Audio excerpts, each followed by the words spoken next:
নানা সমস্যায় জর্জরিত ঢাকা মহানগরীর জন্য একজন মেয়র এসেছিলেন আশীর্বাদ হয়ে।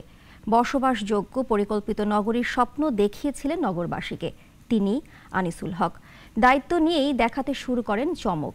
অল্প সময়েই অর্জন করেন মানুষের আস্থা ও বিশ্বাস।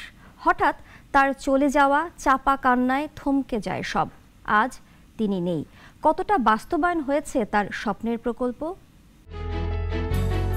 ঢাকা আর কিছু নয়, আপনি, আমি, আমরা, এই আমরাই ঢাকা।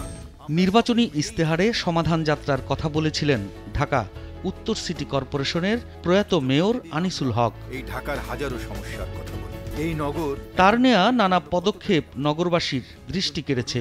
এর মধ্যে কয়েকটি পদক্ষেপ ছিল রাজনৈতিক দিক থেকে বেশ কঠিন, তবু তিনি পিছপা হননি। কতটা বাস্তবায়ন হয়েছে তার নেয়া প্রকল্পগুলো? একটি মানবিক নগর, আলোকিত ঢাকা। জীবনের ঝুঁকি নিয়ে আনিসুল হক দখলমুক্ত করেন ৭ রাস্তার মোড় থেকে তেজগাঁও রেল ক্রসিং সড়ক। আজ তার অনুপস্থিতিতে আবারও ট্রাক আর কাভার্ড ভ্যানের দখলে সেই সড়ক। আনিসুল হক কথা দিয়েছিলেন একটি আধুনিক ট্রাক স্ট্যান্ড নির্মাণের। আমরা আপনাদের জন্য একটি ভালো ট্রাক টার্মিনাল বানাবো, এটাই আমাদের প্রত্যাশা। অবশেষে তেজগাঁওয়ে বহুতল ট্রাক টার্মিনাল নির্মাণে জমি পেয়েছে ডিএনসিসি, কিন্তু এখনো বাস্তবায়ন হয়নি। অযত্ন অবহেলায় রাজধানীর বেশিরভাগ পার্কই ছিল বেহাল। দায়িত্ব গ্রহণের দ্বিতীয় বর্ষপূর্তিতে আনিসুল হক জানিয়েছিলেন তার পরবর্তী কাজের অন্যতম পার্ক ও খেলার মাঠগুলোর উন্নয়ন। তার সেই স্বপ্ন আজ বাস্তবায়িত। ২২টি পার্ক ও ৪টি খেলার মাঠ উন্মুক্ত। পার্ক ও মাঠগুলোতে আজ নগরবাসীর কোলাহল। ঘনবসতির শহর ঢাকায় সবুজের সমারোহ ফিরিয়ে আনতে সবুজ ঢাকা নামের প্রকল্প উদ্বোধন করেন আনিসুল হক।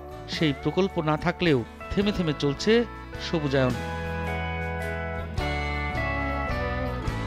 বর্জ্য ব্যবস্থাপনার আধুনিকায়নে ৫২টি সেকেন্ডারি ট্রান্সফার সেন্টার করার চিন্তা করেছিলেন আনিসুল হক।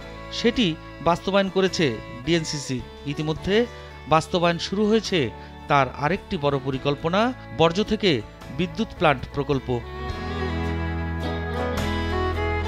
সাধারণ মানুষের জন্য ১০০টি আধুনিক গণশৌচাগার নির্মাণ করতে চেয়েছিলেন আনিসুল হক। তিনি বেঁচে থাকতে নির্মাণ করতে পেরেছিলেন ১১টি, পরে আরও হয়েছে ৫২টি।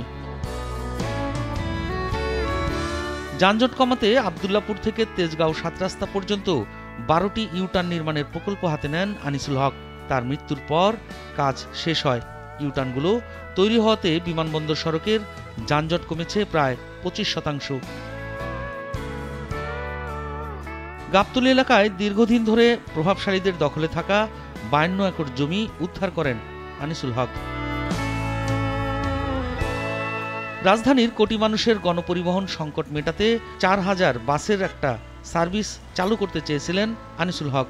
সেই ভাবনায় অনেক দূর এগিয়েছিলেন তিনি। স্বল্প পরিসরে শুরু হলেও সেই প্রকল্প আজও আলোর মুখ দেখেনি।